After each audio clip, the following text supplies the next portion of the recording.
Hello, everybody, and welcome back to the Zero Hour. I am your host, Richard RJ Eskow. If you get Hulu or if you frequent the comedy clubs in New York City, you may have encountered my next guest. Steve Way, W-A-Y, is a regular on the Hulu series Rami. He is also a stand-up comedian and an advocate for disability rights and a substitute teacher. Steve is entered the disability rights community as someone who has muscular dystrophy, and our conversation now will begin with that. So first of all, Steve Way, thanks for coming on the program. Thank you so much for having me on today. It's our pleasure. And listen, you have, I said in the intro, been an activist for disability rights. And I recently read a piece you wrote in Medium called "Bringing a Wheelchair to a Healthcare Fight."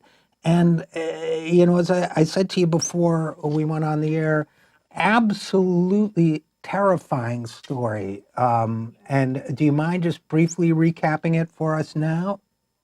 Sure. Basically, for almost 800 days now, I've been in a nonstop fight with my health insurance provider, which is Horizon RJ Health.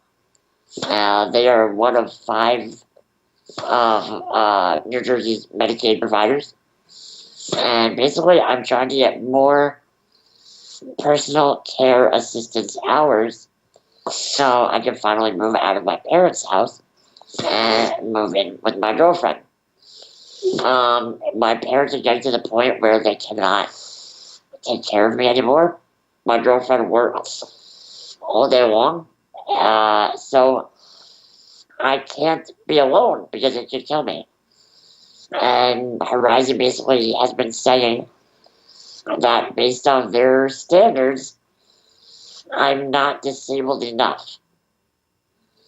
And I want to talk about that a little bit because for a couple reasons, Stephen, and eventually, I think we'll probably get to disability policy and what Senator Sanders and also Senator Warren are doing in this area.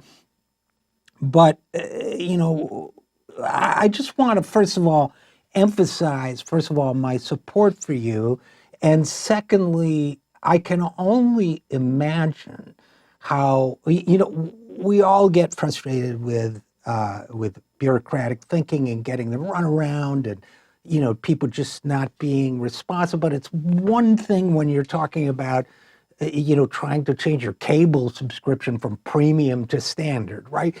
But when you actually have your life at stake, I've got to tell you, just as, in a spirit of friendship and comradeship, I can't imagine what that's like.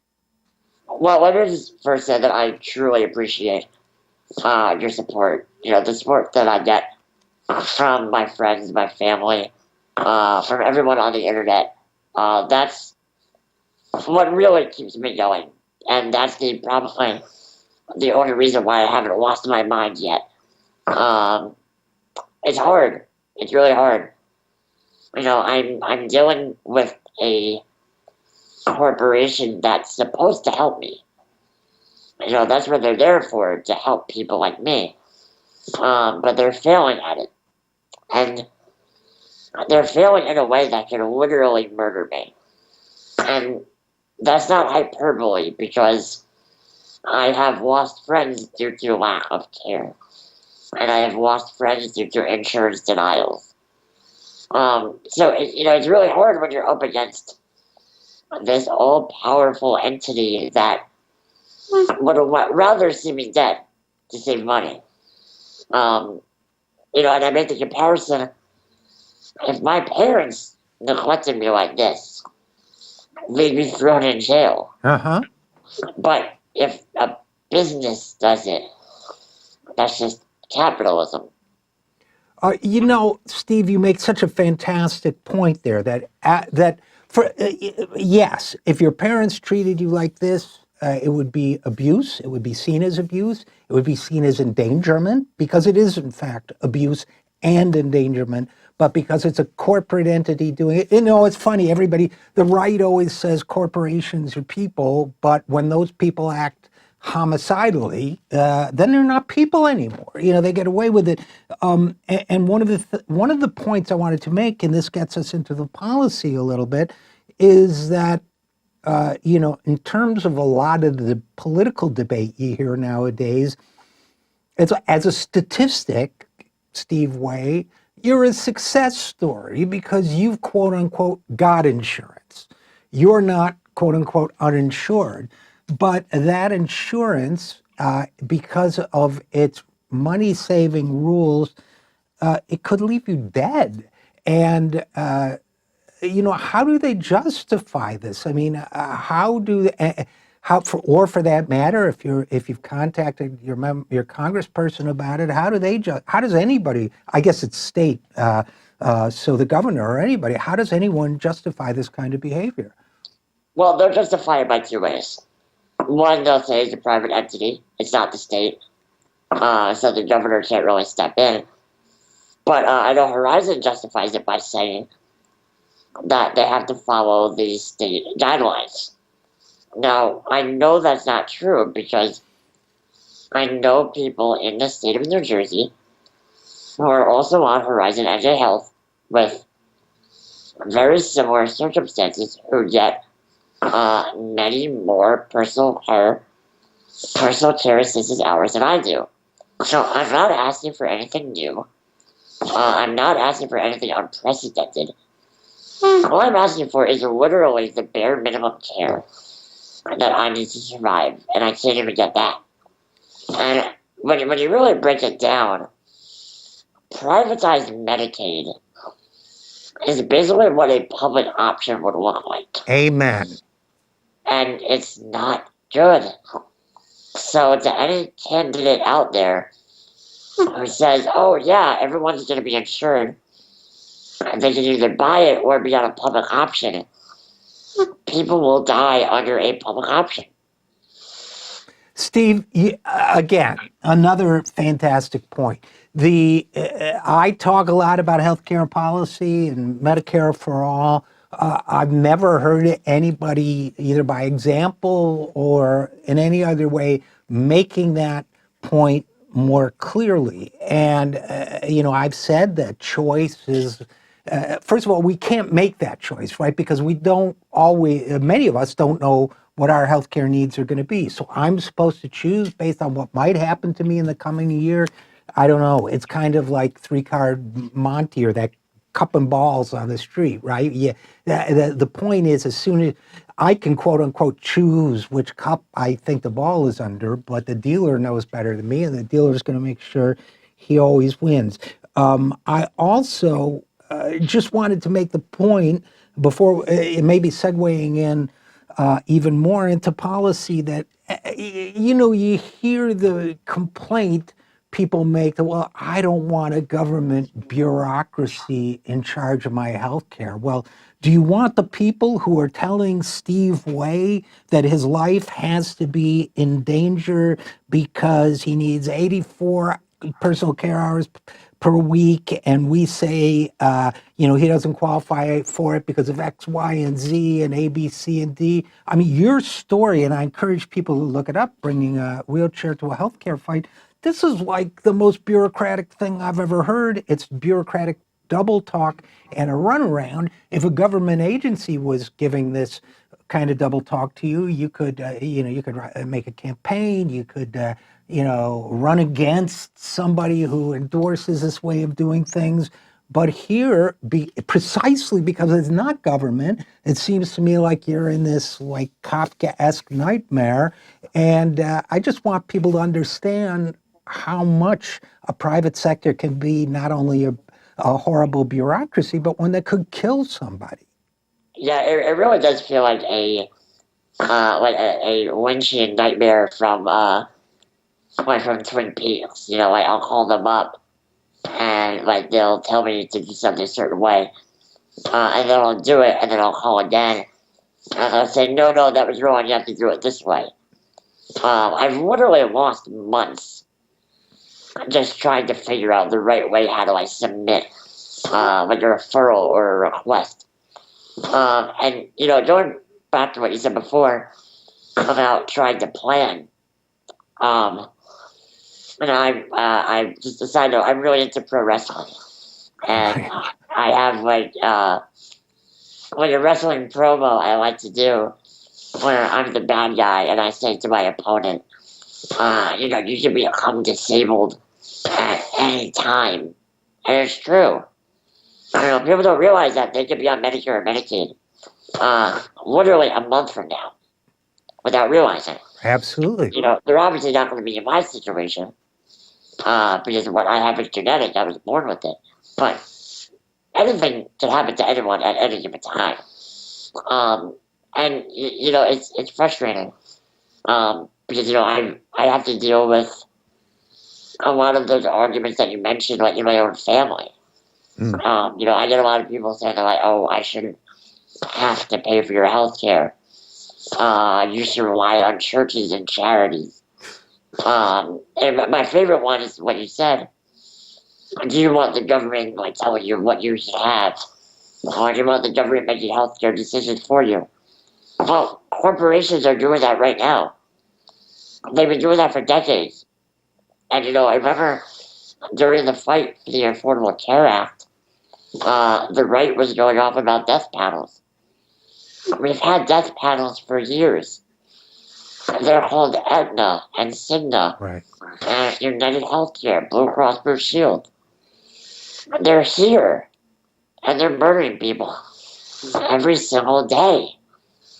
And it's at the point where if you're against Medicare for all, if you're against a true single payer healthcare system where you get rid of the insurance companies, then you're okay with people dying. That's it. Yeah, I think that's exactly right, and it's always called upon people to have and all of us. I mean, I'm not judging people who don't support Medicare for all yet too harshly, but they're actually devaluing human life by taking that position, in my view. And the reason why I don't judge them too harshly is because the entire media system trains people to devalue human life, trains people, well, we got no choice. That's the way it's got to be. And I will say, from my perspective, I turned 65 last year. And when you turn 65 and you're eligible for Medicare, and by the way, Medicare for all opponents, the quote unquote choice crowd loves to bring this up. Well, on Medicare is, you get your choice there too. You can pick Medicare Advantage. Well, let me tell you, I've studied Medicare Advantage in great detail, written about it, both on my own and with a colleague. And, when you turn 65, it looks great. Hey, join us, no premiums, or you get this, or you get that, a gym club, or whatever.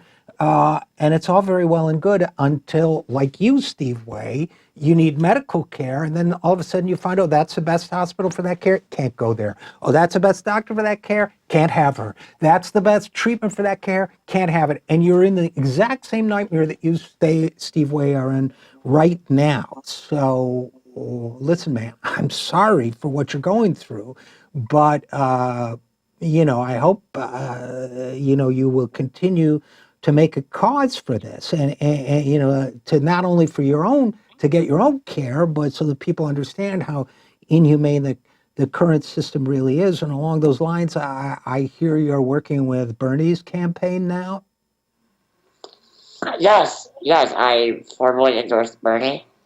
I'm hoping to be making a video soon, just talking about my story and how Medicare for All will change my life and help just others like me.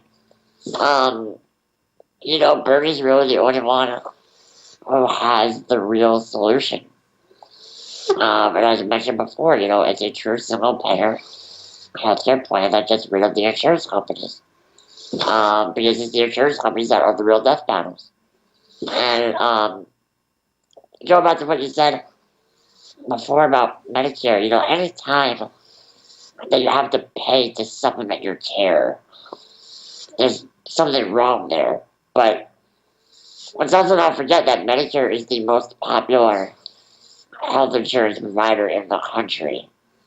So I think the government is doing something right in that case. But, if I get my 84 hours of PCA care tomorrow, that's not the end of it. That's not the solution. Because there are still millions of others like me in this country who are still fighting for the care that they need to survive. And, I have to consider myself lucky because I live in a state that it is quote unquote generous with giving PCA hours. I have friends who have like 5 hours a day.